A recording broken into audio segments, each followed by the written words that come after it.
All right, guys, another edition of the Iceman V2013 YouTube video, Jeffrey Rose YouTube channel. Um, this video, I watched it on Raw last night, and I thought it was a pretty darn good show. The opening segment with Triple H, and then the confrontation with Roman Reigns, and then we saw Daniel Bryan come out, as well as Seth Rollins come out, and you know, Triple H basically saying he's righting a wrong and whatnot. Uh, well, here's my issue. Uh, the bottom line is we saw Daniel Bryan defeat Seth Rollins. Uh, the Big Show and J&J Entertainment, or Security. You might as well call them entertainment because that's what they are. It's just entertainment. But they got involved. Big Show tried to get involved, and Roman Reigns came out and speared Big Show after early on in the show that the WWE made Roman Reigns look pretty darn weak by getting beat by Big Show. Even though Seth Rollins and the entertainment committee of J&J Security were involved as well, they made Roman Reigns look pretty weak, and you know, I you know I had some issues with that because I'll be quite honest with you, Roman Reigns was looking pretty darn good before his injury, and then he came back and he sort of like had a stone wall in front of him, but he was very, very popular at that point. Then Daniel Bryan emerges, and all of a sudden, the popularity of Roman Reigns has changed because, the fans want Daniel Bryan to be here, to be there, to main event Mania and whatnot.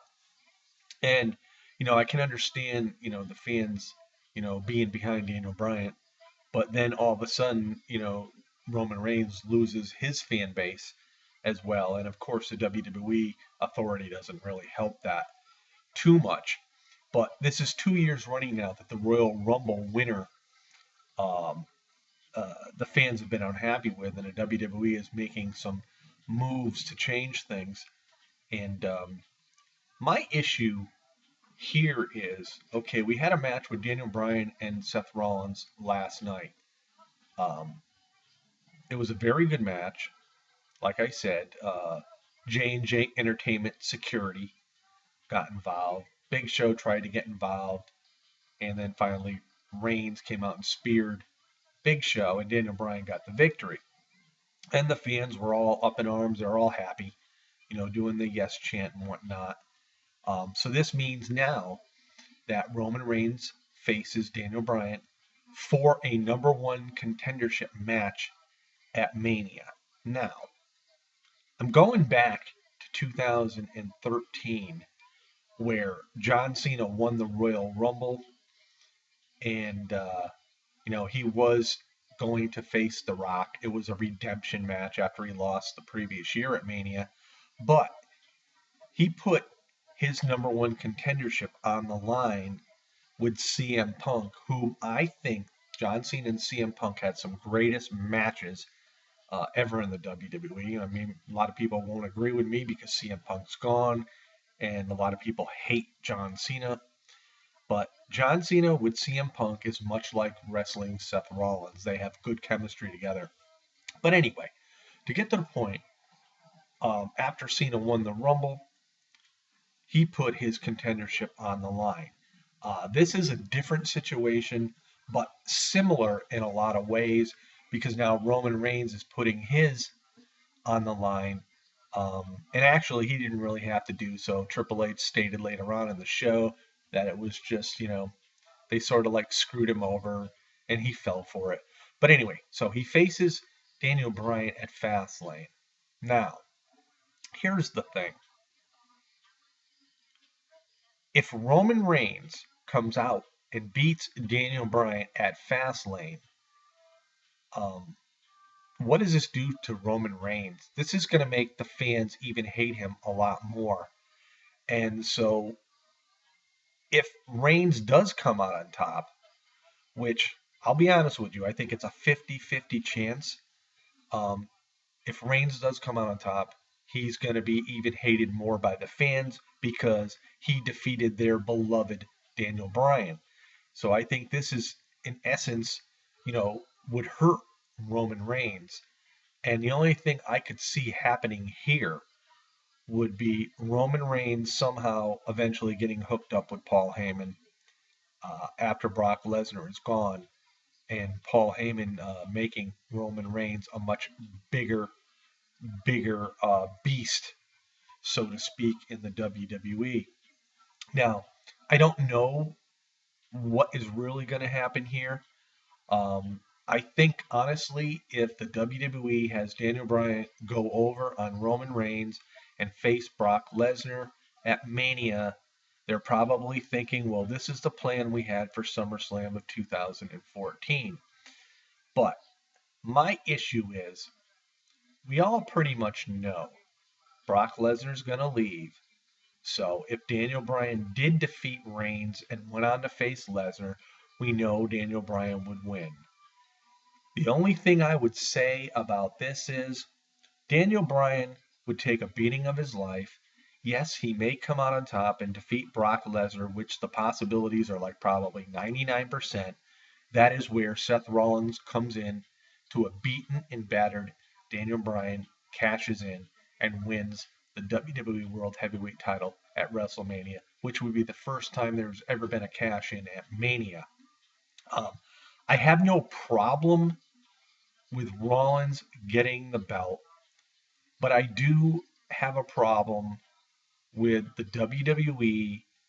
You know, basically, they are the ones that have taken the steam out of Roman Reigns, and I think it's pretty sad because he was pushed so well last year before his injury. He was on top of the mountain. The fans were behind him. They loved him 100%. He gets injured. And then Daniel Bryan comes back, and it seems like all of a sudden, Roman Reigns is like in the background, and it is what it is. But the Rumble is supposed to mean something, and like in 2013, John Cena put his Rumble win on the line against CM Punk, but he did come out and win. So my thoughts here are: does Roman Reigns defeat Daniel Bryan at Fastlane and become hated more by the fans? Or does Daniel Bryan defeat Roman Reigns, goes on to Mania, and everybody gets, all the Daniel Bryan fans get their wish? I think it's a sad state of affairs if Bryan does win, just for the simple fact is, you know, Daniel Bryan's already established in the WWE. Roman Reigns, everybody's saying, well, he's not ready, he's not ready, he's not ready. When is the time for anybody to be ready? Until you win a big match, that is how you prove yourself. And then you go on and continue winning from there on out. You have your obstacles, in the way. You lose here, you lose there. It's much like, you know, the situation with John Cena. John Cena wins, everybody hates him. The bottom line is they're just tired of seeing John Cena. And I get that to a point, but until there's somebody here in the WWE that can really, really honestly replace John Cena, you can't always rule him out. Now, could it be Daniel Bryan? I don't think so. Um, I just don't. He just doesn't have the makeup to be a face of the WWE.